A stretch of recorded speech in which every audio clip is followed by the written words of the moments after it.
In today's video, I'm going to teach you how to connect your Google Ads conversion tracking to Shopify using the Google and YouTube sales channel. To get started, open Google Ads in a new Chrome tab. In this step, you'll need to locate and copy your specific conversion ID and conversion label. These two pieces of tracking information are what allow Shopify and Google Ads to communicate properly. So make sure you copy them carefully and keep that tab open for easy reference. It's a good idea to avoid typing them manually if possible, since even a small mistake can prevent your conversion tracking from working correctly.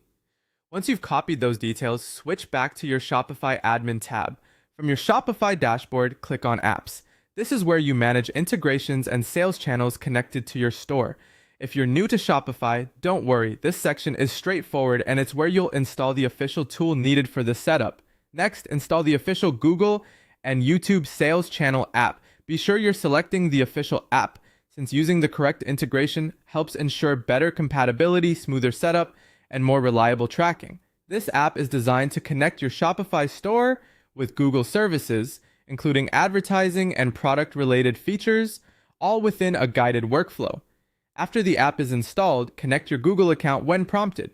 Make sure you sign in to the same Google account that has access to your Google Ads setup, so everything stays properly linked. During the connection process, you'll also have a place to paste the tracking credentials you copied earlier, specifically your conversion ID and label. Go ahead and paste those values carefully to complete the alignment between Shopify and Google Ads. At this point, the main goal is to make sure the connection is accurate and complete.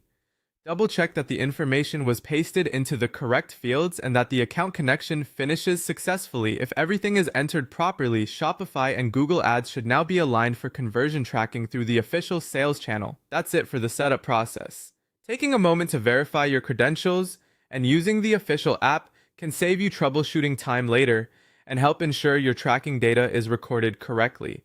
Once this is in place, you'll be in a much better position to measure ad performance and understand how your campaigns are contributing to sales.